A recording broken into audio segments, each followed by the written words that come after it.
निताय की जय।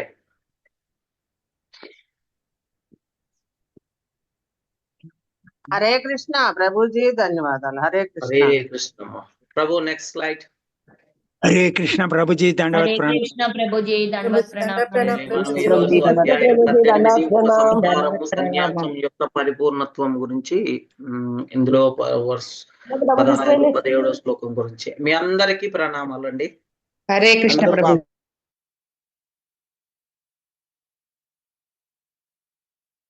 ప్రభుజీ అన్మ్యూట్ చేసుకోండి ఒకసారి। ఓకే, మీ అందరికి ప్రణామాలు। అందరు బాగున్నారు అనుకుంటా, మంచిది। ఇంకా కార్తీక మాసం అయిపోయింది ప్రభు। శ్లోక 16 తత్రైవం సతి కర్తారమాత్మనం కేవలం తు యః పశ్యత్యా కృత బుద్ధిత్వాన్న స పశ్యతి దుర్మతిః। తత్రైవం సతి కర్తారమాత్మనం కేవలం తు యః పశ్యత్యా కృత బుద్ధిత్వాన్న స పశ్యతి దుర్మతిః। కనుక ఈ 5 అంశములను పరిశీలింపక తననే కర్తగా భావించువాడు నిక్కముగా బుద్ధిహీనుడు। అట్టి మూఢుడు విషయములను యథార్థ దృష్టితో కాంచలేడు। Next please.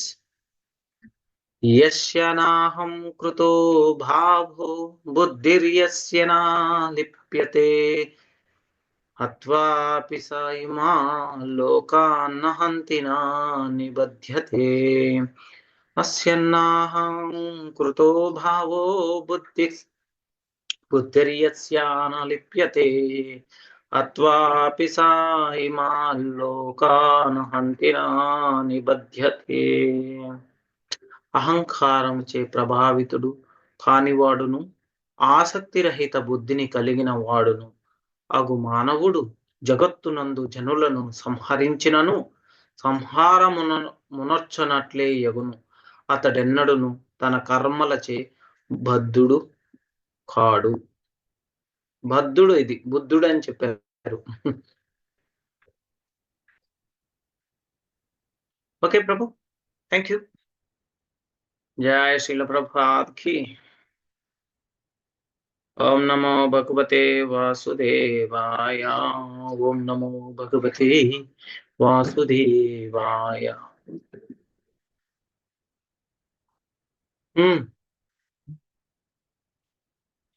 సో మనకి గత శ్లోకంలో చూసుకుంటే శరీరము చేతను మనస్సు చేతను వాక్కు చేతను మానవుడు చేయు న్యాయ కర్మలన్నింటినీ ఈ 5 అంశంలే కారణములు। ఏమంటే 5 న్యాయము మరియు అన్యాయము విపరీతమైన పదములు ఎంతో ప్రధానమైనవి। శాస్త్రాదేశములను అనుసరించి చేయబడు కర్మలు న్యాయమైనవి, వాటికి విరుద్ధముగా చేయబడు కర్మలు విపరీత కర్మలుగా తెలియబడుచున్నవి। కానీ ఏ కార్యమునకైనను దాని పరిపూర్ణ నిర్వహణ కొరకు ఈ 5 అంశములు అత్యంత అవసరములు। అయితే మనం యాక్చువల్ గా చూసుకుంటే ఇక్కడ 13 నుంచి 18 ఈ శ్లోకాలు ఏం చెప్తున్నారు మనకి, భగవంతుడు జ్ఞానయోగ గురించి అంటే చెప్పడం జరుగుతుంది। ఇక్కడ కర్మపై తన ఉపదేశాలను సంక్షిప్తంగా వివరించిన తరువాత కృష్ణుడు మనకి జ్ఞానం అంటే ఈ చివరి 6 అధ్యాయ విషయాంశం ఏంటంటే దృక్పథం నుండి ఎలా చర్యలు చేయవచ్చు మరియు అటు తోటుగా ఉన్న ప్రతిక్రియల నుండి విముక్తి పొందవచ్చు అనే దాన్ని వివరిస్తాడు। కృష్ణుడు వేదాంతాన్ని ఉద్ఘాటించి కార్యాలను 5 అంశాలుగా విశ్లేషిస్తాడు। ఈ 5 అంశాలు కూడా మనకి 13 నుంచి 18 శ్లోకం వరకు వివరించడం జరిగింది। అయితే పరమాత్మ హృదయం నందు మిత్రుని స్వరూపమును నెలకొనిన తన కార్యకలాపాలను నిర్వహించుచున్నాడని మూఢుడైన వ్యక్తి ఎరుగజాలడు। కార్యస్థానమైన దేహము కర్త, ఇంద్రియములు ప్రయత్నములనునవి కార్యము యొక్క భౌతిక కారణములు కాగా పరమాత్ముడు దేవాది దేవుడు చరమ కారణమై ఉన్నాడు। కనుక ఈ 4 భౌతిక కారణములని కాకుండా పరమ కారణమును కూడా పరిశీలింపవలెను. పరమాత్మను గాంచని వాడు తానే కర్తనని భావించును. అయితే ఎలా అర్థం చేసుకోవాలి దీన్ని మనం? అయితే మనకి శరీర ధారణ దృష్టితో జీవించినప్పుడు ఒకరు అంధకారంలో ఉండి ఆత్మజ్ఞానం లేని స్థితిలో నేను హతమవుతున్నాను, లేదా నేను నా శత్రువులను హతము చేశాను అని ఆలోచిస్తాడు. అయితే ఎప్పుడైతే ఒక మూఢుడు అలా ఆత్మను హంతకుడు లేదా హతుడుగా పరిగణిస్తాడో అతడు భౌతిక బాధ్యతలతో బాధపడుతూ ఆతిథ్యం మరియు నష్టపు ప్రతిఫలాలను అనుభవిస్తూ ఉంటారు. అయితే మనకి ఇక్కడ శ్రీకృష్ణుని కృపతో ఏం జరిగిందంటే కంసుడు దేవకి మరియు వసుదేవ వంటి వైష్ణవులను అనవసరంగా వేధించాడని విషయంలో నిజమైన పశ్చాత్తాపాన్ని అనుభవించాడు. అది కృష్ణ కృప లేకపోతే ఆ పశ్చాత్తాపడే అవకాశం కూడా లభించదు కంసుడికి. అయితే మరియు అలా అతడు జ్ఞానాన్ని ఇంకొక స్థితి ఎత్తులో పొందాడు. అయితే నేను జ్ఞాన స్థితిలో ఉన్నాను అని కంసుడు అన్నాడు. నాకు మీ కుమారుణ్ణి హతం చేసినట్లు ఉండాలని అర్థం చేసుకుంటూ నాకు వారి మరణం గురించి ఎటువంటి బాధ్యత లేదు. నేను అనుకున్నప్పుడు మీ కుమారుడు నన్ను హతం చేసేలా ఉంటాడని, అప్పుడు నేను అజ్ఞానంలోనే ఉన్నాను, కానీ ఇప్పుడు ఆ అజ్ఞానాన్ని నేను విముక్తిని పొందాను. ఇది శరీర ధారణ దృష్టి వలన ఉన్నది అని చెప్పడం జరిగింది. అయితే యస్య నాహంకృతో భావో బుద్ధిరస్య నాలిప్యతే హత్వాపి సా ఇమాం లోకాన్ నా హంతినా నిబధ్యతే. ఎవరికి అహంకారం లేకుండా బుద్ధి ఏమి మాయలో కూర్చోలేక ఈ భూమిలో మనుషులను హతం చేసినప్పటికీ అతడు హంతకుడిలా ఉంటాడు. అతడు తన క్రియలతో బంధింపబడడు. ఈ సత్యాన్ని దృష్టిలో ఉంచుకొని కంసుడు దేవకి మరియు వసుదేవ కుమారులను హతం చేసినందుకు బాధ్యత వహించడానికి ఏమీ లేదని చెప్పాడు. మనకి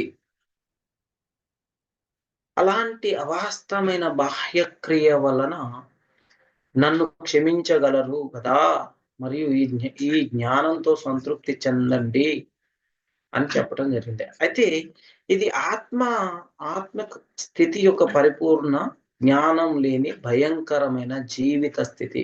ఇంకా చాలా మంది ఆత్మిక స్థితిని కేటాయించడంలో విఫలమవుతారు. అనేక సిద్ధాంతాలు మరియు వేరు తత్వ స్పందనలు మరియు వాద వివాదాలచే చిక్కుకోవడంతో వారు కోపంతో బాధపడుతూ అవివేకంగా అత్యున్నత కారణం లేకుండా, అంటే కారణం లేని పక్షంలో కూడా వారికి కోపం అనేది వస్తుంది. మరియు అన్ని చివరికి శూన్యం మాత్రమని తేల్చుకుంటారు తర్వాత. అట్లాంటి వారు జీవితంలో రోగపు స్థితిలో ఉన్నారు. కొంతమంది భౌతికంగా చాలా బంధితులై కాబట్టి ఆత్మిక జీవితంపై దృష్టి పెట్టరు. కొంతమంది అత్యున్నత ఆత్మిక కారణంలో విలీనమయ్యేందుకు ఇష్టపడతారు. మరి కొంతమంది అన్ని విషయాలపై విశ్వాసం లేని వారై నిరాశ వల్ల అన్ని రకాల ఆత్మ పరిశోధనలపై కోపంతో ఉండి అవి ఏమీ అసత్యమైనవి అనుకుంటారు, అన్ని కూడా అసత్యమైనవి అనుకుంటారు. అయితే మనకి ఎప్పుడన్నా చూసుకుంటే ఒక చోట ఒక యజమాని ఎప్పుడు కూడా కార్మికుల ఆకాంక్ష గురించే ఆలోచిస్తున్నాడు. తక్కువ స్థాయి చేసి వారి సుఖాలను కోరడం అనమాట. అతడు భౌతిక కార్యాలు మరియు ప్రతిక్రియ నుండి దూరంగా ఉంటాడు. ఉదాహరణకి వర్షాలు భూమిపై వచ్చే వివిధ రకాల మొక్కల కోసమైనప్పుడు అవి తాత్కాలికంగా మొక్కల పెరుగుదల కారణం కావచ్చు, కానీ అవి కూడా మొక్కల పెరుగుదల లేకుండా ఉండలేవు. మనకి వైదిక స్మృతి ఈ వాస్తవాన్ని ఈ విధంగా నిర్ధారిస్తుంది. నిమిత్త మాత్రం యువాసౌ సృజ్యానం సర్గకర్మని ప్రధాన కారణీభూత యతో వై సృజ్యత్ శక్తయః. భౌతిక సృష్టిలో ప్రభువులు కేవలం మన శ్రీకృష్ణ పరమాత్మ అత్యున్నత కారణం చేత రావటం జరుగుతుంది. తక్షణ కారణం భౌతిక ప్రకృతి, దీని ద్వారా విశ్వ ప్రకటన కనిపిస్తుంది. సృష్టించబడిన అనేక రకాలైనటువంటి జీవులు ఉంటాయి. అవి దేవతలు, మనుషులు మరియు క్షుద్ర జంతువులు మొదలైనవి. మరియు ఇవన్నీ తమ గత మంచి లేదా చెడు కార్యాల ఫలితంగా ప్రతిక్రియలను అనుభవిస్తాయి. అయితే ఇది కూడా కనుక్కోవటం జరిగింది. ఒకరు కృష్ణ భక్తి కార్యాలలో రుచిని ప్రదర్శించకపోయినా ఒక ఆసుపత్రికి లేదా ఇతర సామాజిక సంస్థలకు దానాన్ని ఇచ్చినప్పుడు అతడు తన శ్రమతో సంపాదించిన ఫలితాలను వదిలిపెడతాడు. ఇది ఇక్కడ కూడా సూచించటం జరిగింది మనకి. ఎందుకంటే ఒకరి కార్యాల ఫలితాలను వదిలి చేయడం ద్వారా అతడు తాను చిత్తాన్ని దీర్ఘంగా పరిశుద్ధంలో చేయడంలో దారి తీస్తాడు. అయితే ఆ పరిశుద్ధ స్థితిలో అతడు కృష్ణ భక్తిని అర్థం చేసుకోగలడు. కృష్ణ భక్తి ఎలాంటి ఇతర అనుభవాలపై ఆధారపడదు. ఎందుకంటే కృష్ణ భక్తి తానే ఒకరి చిత్తాన్ని పరిశుద్ధం చేయగలదు. కానీ కృష్ణ భక్తిని అంగీకరించడంలో ఏదైనా అడ్డంకులు ఉంటే ఒకరు తన చర్యల ఫలితాలను వదిలించేందుకు ప్రయత్నించవచ్చు. ఆ కోణంలో సామాజిక సేవ, సమూహ సేవ, జాతీయ సేవ అంటే దేశభక్తి. సమూహ సేవ అంటే తెలుసు కదా, సొసైటీస్ ఇవన్నీ ఉంటూ ఉంటాయి, చేస్తుంటారు. ఇప్పుడు ఇక్కడ మనం కార్తీక మాసంలో కూడా మన దగ్గర చూసుకుంటూ ఉంటే ఏం జరుగుతుందంటే మంచిది, ఈ పుణ్యకార్యాలు బాగా జరుగుతుంటే అందరు కలిసేసి కులాల వారిగా, వర్గాల వారిగా, లేదంటే వారున్న సొసైటీని బట్టి ఒక్కొక్క కమ్యూనిటీ అందరు కూడా కార్తీక వనభోజనాలకు వెళ్ళటం, అక్కడికి వెళ్ళేసి వనంలో భగవంతుడికి వంటలు వార్పులు అన్ని చేసేసి ఆ భోగాన్ని నైవేద్యంగా భగవంతుడికి ప్రసాదించిన తర్వాతకి ఆ ప్రసాదాన్ని అందరూ కలిపి తినటం జరుగుతుంది, ఆస్వాదించడం జరుగుతుంది. అయితే మనకి ఒకరు దేశం కోసం త్యాగం మొదలైన అంగీకరించబడచ్చు. తద్వారా ఏదో ఒక రోజు ఒకరు పరమేశ్వరుని పూర్ణ భక్తి సేవ స్థితికి చేరుకోవచ్చు. మనకి భగవద్గీతలో ఇదే అధ్యాయంలో 46వ శ్లోకంలో చెప్పబడినట్టు యథ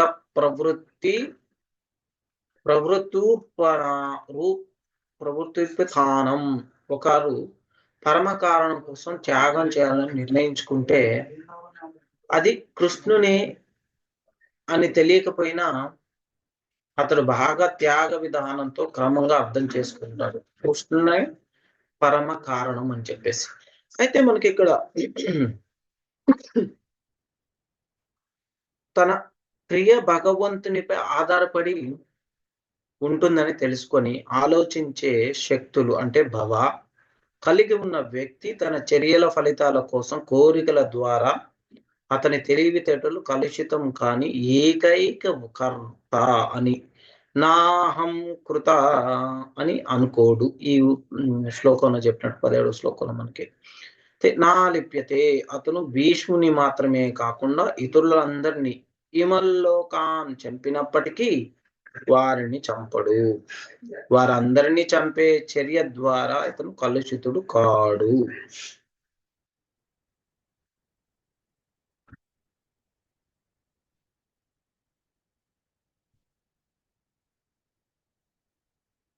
అయితే మనం చూసుకుంటే క్షత్రియుడు కానీ వైశ్యుడు లేదా శూద్రుడు కావటంలో ఎలాంటి తేడా లేదు. మనం ఎప్పుడైతే మన పని ద్వారా పరమేశ్వరునికి సేవ చేస్తామో, బ్రాహ్మణులు మరియు వివిధ రకాల యజ్ఞాలు నిర్వహించేవారు కొన్నిసార్లు జంతువులను హత్య చేయవలసి వస్తుంది. ఎందుకంటే కొన్ని సందర్భాల్లో జంతువులను వధించటం వల్ల యజ్ఞాల్లో బలివ్వడం ద్వారా సమానంగా ఒక క్షత్రియుడు తన స్వంత వృత్తిలో శత్రువులను హతం చేస్తే ఎటువంటి పాపం కలుగుదు. ఈ విషయాలు భగవద్గీత యొక్క 3వ అధ్యాయంలో స్పష్టంగా మరియు విస్తృతంగా వివరించబడ్డాయి. ప్రతి వ్యక్తి యజ్ఞం కోసం లేదా పరమేశ్వరుడు కోసం అంటే విష్ణు కోసం పంచాలి. వ్యక్తిగత ఇంద్రియ సంతోషం కోసం చేయబడని ఏదైనా కర్మ బంధనానికి కారణం.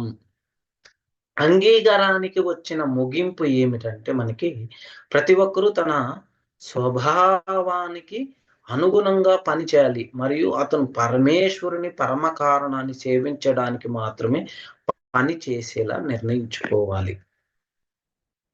అయితే మనం అహంకారంచే ప్రభావితుడు కానివాడును, ఆసక్తిరహిత బుద్ధిని కలిగిన వాడును అగు మానవుడు జగత్తునందు జనులను సంహరించినను సంహారమునర్చునట్లే యగును. యుద్ధం చేయకూడదను కోరిక అహంకారము వలన కలుగుచున్నదని ఈ శ్లోకంలో శ్రీకృష్ణ భగవానుడు అర్జునుడికి చెప్తున్నాడు. అర్జునుడు తానే కర్తనని భావించను, కానీ బాహ్యాంతరములందు సూచనలొసుగు భగవానుని గమనింప లేదు. కర్మనుచటకు ఒక దివ్య ప్రేరణము లేక అనుజ్ఞ ఒకటుండునని తెలియనిచో అతడు కర్మను ఎందుకు చేయవలను? కానీ కర్మ సాధనములను తనను కర్తగను పరమపురుషుని దివ్య ప్రేరణకుని ఎరిగిన వాడు ఏ కార్యము చేసినను దోషరహితుడగును. అట్టి వాడెన్నడును మోహనముకు గురికాడు. నేనే చేయుచున్నాను, నాదే బాధ్యత అనేడి భావములు అహంకారముకు నాస్తికత్వము మరియు కృష్ణ చైతన్యం లేకపోవుట చేత కలుగుచుండును. సో పరమాత్ముని లేక దేవాది దేవుని నిర్దేశము కృష్ణ చైతన్యమును అనుసరించి వర్తించుడు వాడు సంహార కార్యమునర్చినను సంహరింపని వాడే అగును. అట్టి సంహారము చేయగలుగు ప్రతిక్రియ చేత అతడెన్నడును కలతనొందడు. ఒక యోధుడు తన పై అధికారి ఆజ్ఞను అనుసరించి వధించినచో అతడు అపరాధ దోషములకు గురికాడు. కానీ సైనికుడు తన స్వంత కారణం కొరకు ఎవరినైనా చంపినచో అతడు న్యాయస్థాన తీర్పునకు గురి చేయబడును. తెలుసు కదా, ఇప్పుడు ఎవరైనా తప్పు చేస్తే శిక్షించడానికి మన న్యాయస్థానం కోర్టులు ఉన్నాయి, ఇంకోటి వాళ్ళని అరెస్ట్ చేయడానికి పోలీసులు ఉన్నారు. అయితే పోలీసులకు అరెస్ట్ చేసే అధికారం మాత్రమే ఉంది, కానీ ఒకరిని శిక్షించే అధికారం వారికి లేదు. అది న్యాయస్థానాలు చేయవలసింది. ఇక్కడ కూడా అంతే. ఏంటంటే మనం మన పై అధికారి చెప్పినట్లు చేయాలి, అంతేగాని మనకు తోచినట్టు చేస్తే ఏమవుతుందంటే అది అపరాధం అవుతుంది. ఆ కర్మకి మనం బద్ధులం అవుతామన్నమాట. అయితే వేదాలు మనిషికి రెండు వేరు విధాల వృత్తులను సూచిస్తాయి. ఒకటి ప్రవృత్తి మార్గ అంటే సంసార సుఖాలను అనుభవించే మార్గం అని పిలువబడుతుంది. మరి ఒకటి నివృత్తి మార్గం అంటే త్యాగం మరియు మూకటి మార్గం అని పిలువబడుతుంది. అయితే సుఖానుభవాల మార్గం పవిత్రమైనది మరియు పరమకారణం కోసం త్యాగం చేసే ఒక మార్గం ఉత్తమమైనది అన్నమాట. జీవి యొక్క భౌతిక పరిస్థితి నిజమైన జీవితానికి సంబంధించి రోగస్థితి. నిజమైన జీవితం ఆత్మిక స్థితి లేదా బ్రహ్మభూత జీవితం. మనకి శ్రీమద్ భాగవతంలో 4వ స్కందంలో 30వ అధ్యాయంలో 20వ శ్లోకంలో ఏం చెప్తున్నారంటే ఇదే బ్రహ్మభూత జీవితం అంటున్నారు. అప్పుడు జీవితం శాశ్వతమైనది, ఆనందంగా మరియు జ్ఞానంతో నిండి ఉంటుంది అని చెప్తున్నారు. అయితే దాన్ని మన భౌతిక జీవితం తాత్కాలికమైనది, మాయతో నిండి ఉంటుందని, మనం బాధలతో నిండి ఉంటుందని చెప్పేసి తెలుసుకోవాలి. కృష్ణ ఏం చెప్తారంటే అనిత్యం అసుఖం లోకం అంటారు ఈ యొక్క భౌతిక. ఇంకోటి ఈ యొక్క భౌతిక ప్రపంచంలోకి వచ్చిన ప్రతి ఒక్కరు కూడా ఈ యొక్క ప్రకృతి నియమాలకు లోబడి మాత్రమే ఉండటం జరుగుతుంది. అయితే కృష్ణ పరమాత్ములు ఈ లోకానికి వచ్చినప్పుడు వారికి ఎటువంటి యొక్క ప్రకృతి నియమాలని వర్తించవన్నమాట. అయితే మనకి అర్థం చేసుకో అసలైన సుఖం లేదు. కేవలం బాధల నుండి విముక్తి పొందేందుకు యత్నం మాత్రం అంటే ప్రయత్నం మాత్రమే ఉంటుంది. మరియు తాత్కాలికంగా బాధ తగ్గడం మాత్రమే తప్పుగా, సుఖంగా పిలువబడుతుందన్నమాట. అదే మనం ఏమనుకుంటాం, ఈ బ్రహ్మజ్యోతి సమస్త ప్రపంచంలో వ్యాప్తి చెందింది.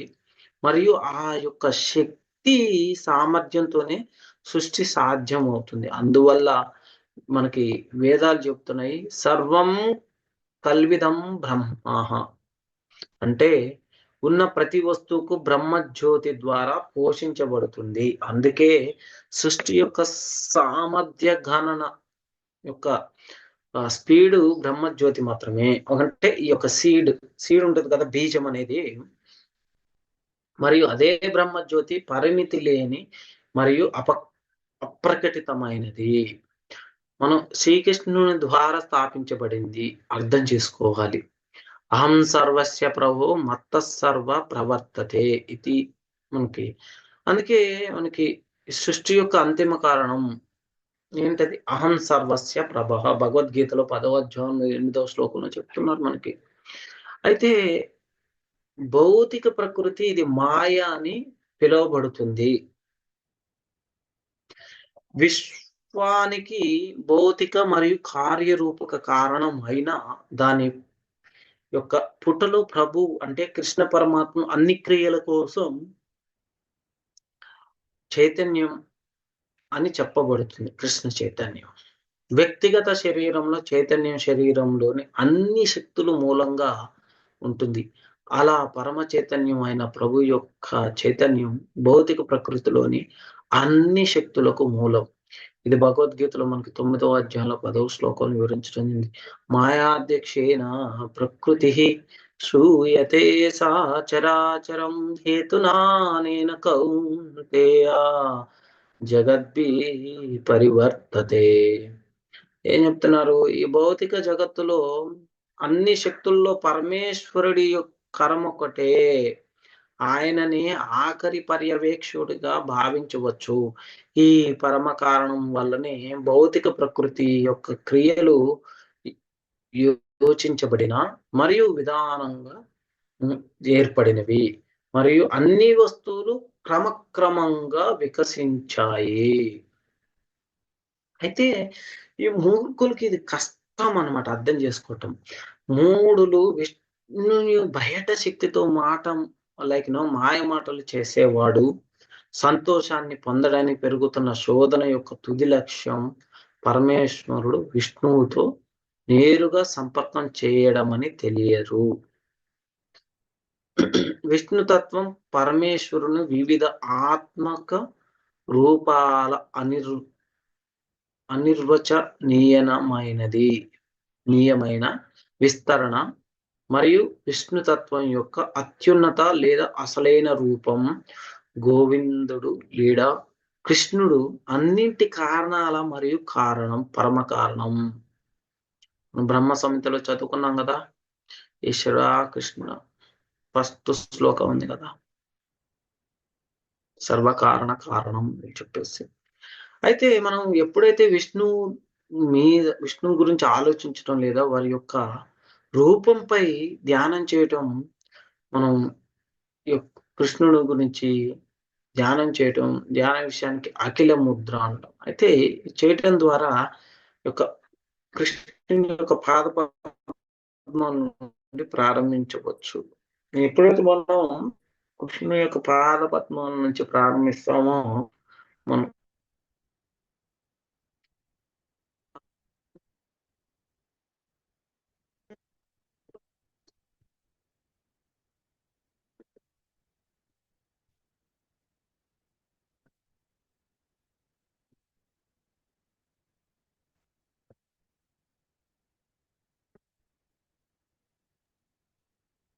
ప్రభుజీ మ్యూట్ అయిపోయారు ప్రభుజీ, వినబట్ల.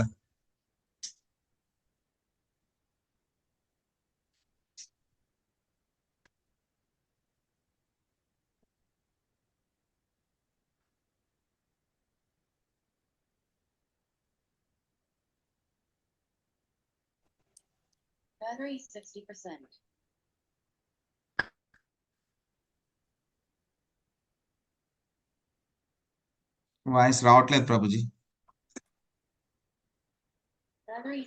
హరే కృష్ణ. ఎస్ ప్రభుజీ, ఇప్పుడు వస్తుంది. Okay, thank you. ఎప్పటి నుంచి పోయింది ఇది?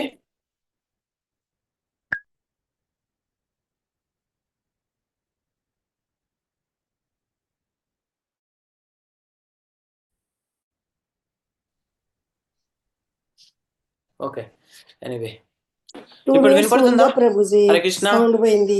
ఐ థింక్ ఇప్పుడే మూర్తి ప్రభు చెప్పండి. ఓకే, ఇప్పుడే రైట్. జస్ట్ ఒక 2 minutes నుంచి ప్రభుజీ. ఇప్పుడు వినపడుతుందా? ఇప్పుడు వినపడుతుంది ప్రభుజీ, కంటిన్యూ చేయండి ప్రభుజీ. Okay, right. అయితే మనం ఎప్పుడైతే కృష్ణుని యొక్క పాదాల నుంచి స్టార్ట్ చేసేసి ఆ పాదాల నుంచి మనం చిన్నగా అంటే ఈ యొక్క మోకాళ్ళ పైన ఉన్నటువంటి అంటే ఏమంటారు ప్రభు వీటిని? తొడలు. ఓకే, తొడలు. ఇంకోటి వారి యొక్క నడుము నుంచి హృదయం, సో ఫేసు, ఇవి ఈ విధంగా దర్శనం చేసుకుంటాం అన్నమాట. మనం ఆ దర్శనం యొక్క ప్రతిఫలం కూడా లభిస్తుంది మనకి. అయితే భగవాన్ యొక్క గుణాలు కలిగిన అనేక వ్యక్తులు ఉన్నా కృష్ణు పరమేశ్వరుడిగా ఉన్నారు. ఎందుకంటే ఆయన్ను ఎవరో దాటిపోవడం లేదు. ఆయన్నే పరమ వ్యక్తి మరియు ఆయన శరీరం శాశ్వతమైనది, జ్ఞానంతో మరియు ఆనందంతో నిండి ఉంటుంది.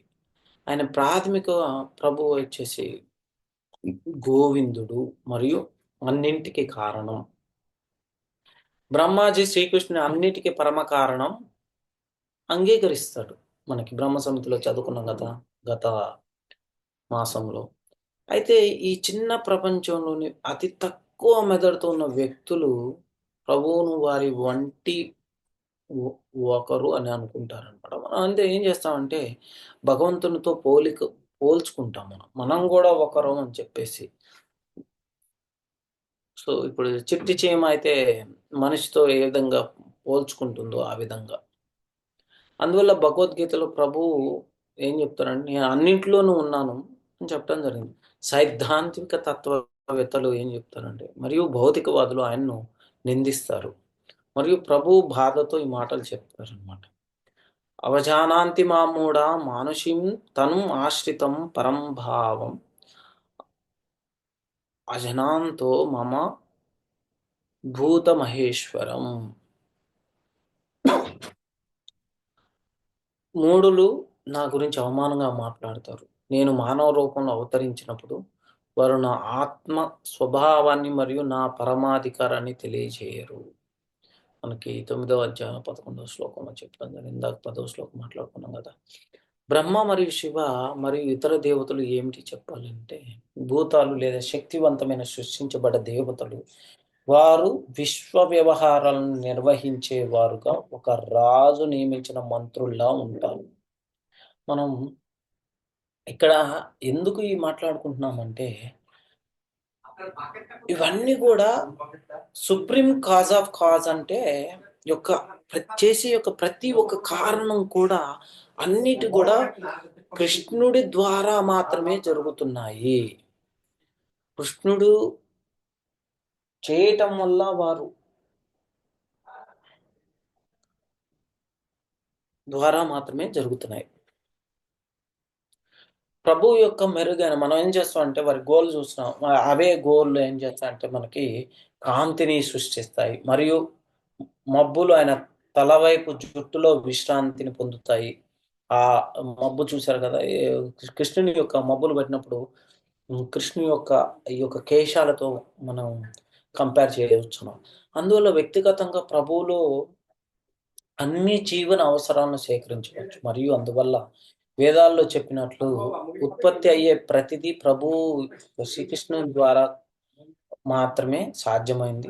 కారణం కూడా వారే అన్నమాట. అదే పరమ కారణం అంటారు.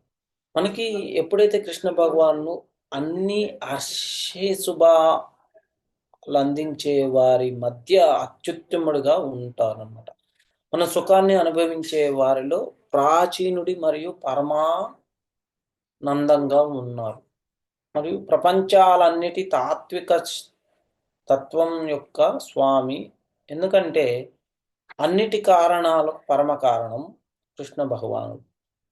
మరియు అన్ని ధర్మ సూత్రాల్లో గొప్పవాడి పరమ మేధస్సు కలిగిన వారు అనమాట. మరియు మన మేధస్సు ఎప్పుడు ఎలాంటి పరిస్థితుల ద్వారా ఆపబడదు. అందుకనే నేను కృష్ణ భగవాన్ చెప్తున్నారు, నేను పునరుత్పత్తంగా మీకు నమస్కారాలను అర్పిస్తున్నాను. మనం కూడా కృష్ణ పరమాత్మను వేడుకోవటం మంచిదన్నమాట. ఎందుకంటే మనకి తెలుసు, ఇప్పుడు 18 అధ్యాయాల వరకు వచ్చినాం మనం, ఎవరు కృష్ణ పరమాత్ముడు, ఎవరు ఏంటి అని చెప్పేసి. అయితే మనం ఏం కోరుకోవాలంటే, ఓ కృష్ణ పరమాత్మ, మీరు అన్ని ఆశీర్వాదాలను ప్రసాదించే వారిలో అత్యుత్తములు, సుఖాన్ని అనుభవించే వారిలో అతి ప్రాచీన మరియు పరమ ఆనందితులై ఉన్నారు. మీరు అన్ని లోకాల తాత్విక తత్వశాస్త్రాలు స్వామి, అన్ని తెలిసినవారు. ఎందుకంటే మీరు అన్నిటికీ కారణమై పరమ కారణం. ప్రభు ఓ కృష్ణ, మీరు అన్ని ధర్మ సిద్ధాంతాల్లో గొప్పవారు, పరమ మేధస్సు కలిగిన వారు. మరియు మీ మేధస్సు ఎప్పటికీ ఎలాంటి పరిస్థితుల ద్వారా కూడా నిలువరించటం జరగదు, ఆపబడదు. అందుకే నేను పునరుత్తంగా మీకు నా నమస్కారాలు అర్పిస్తున్నాను. హే కృష్ణ. మనం కృష్ణుని ఈ విధంగా వేడుకోవాలి. అయితే మనకి శ్రీమద్ భాగవతంలో చెప్పినట్లు కృష్ణ అవతారం అనేది ఏంటంటే, విష్ణువు కానీ నారాయణం కానీ ఇవ నిజమైన అన్ని అవతారాలకు కూడా మూలం అన్నమాట. ఇంకా వీరే అన్ని కారణం, అన్నిటికి కూడా ఏ కర్త కర్మ క్రియ అన్ని కూడా వారే. మనం జస్ట్ దానిని కృష్ణ పరమాత్మను చెప్పిన విధంగా అనుసరించటం మాత్రమే తెలిసింది మనకి. అయితే మనకి ఇక్కడ ఏం చెప్తున్నారంటే, రామ, నృసింహ, వరాహ ఇవన్నీ కూడా విష్ణువు నుంచి వచ్చినవి. అయితే ఈ యొక్క ప్లేనరీ ఎక్స్పాన్షన్స్ అంటారన్నమాట వీటిని. అయితే ఇవన్నీ కూడా నిజమైన రూపం అంటే ఎవరి నుంచి వచ్చాయంటే శ్రీకృష్ణ పరమాత్మ గురించి మాత్రమే వచ్చాయి. మనకి పంచరాత్ర విధిలో చెప్పినట్లు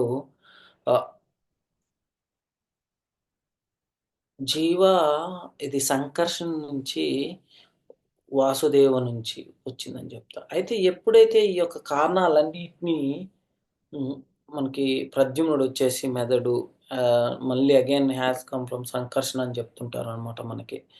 and that Aniruddha ego has come from Pradyumna.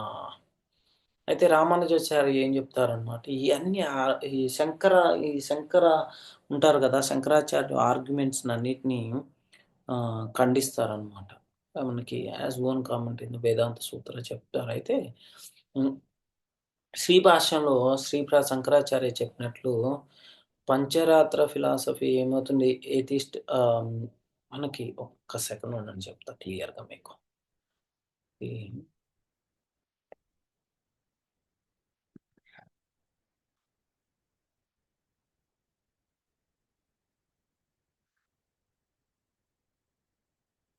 Sripada రామానుజాచార్యులు వారు తమ వేదాంత సూత్రంపై వ్యాఖ్యానంలో శ్రీభాష్యం అనే పేరుతో ప్రఖ్యాతి పొందిందనమాట మనకి.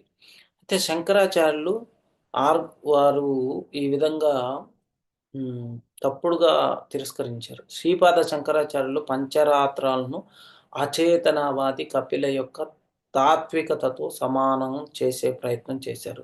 తద్వారా ఆయన పంచరాత్రిక వేద ఆజ్ఞలను విరుద్ధంగా ఉన్నాయని చాటే ప్రయత్నం చేశారు. పంచరాత్రలో చెప్పబడింది జీవాత్మ సంరక్షణ అనే వ్యక్తిత్వం వాసుదేవ నుండి, అన్నిటికీ పరమకారణం నుండి ఉద్భవించిందని. ప్రద్యుమ్న మనస్సు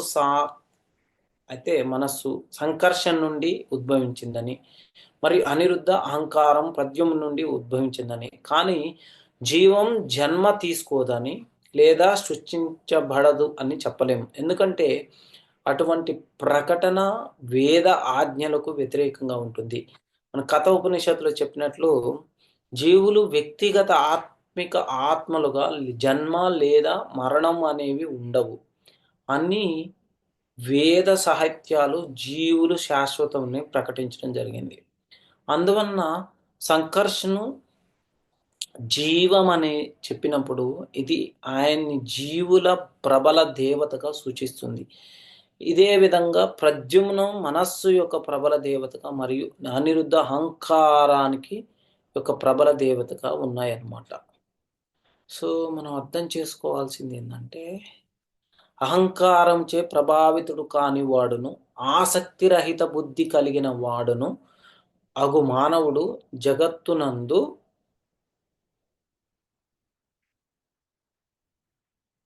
జనులను సంహరించినను సంహారమునర్చునట్లే యగును.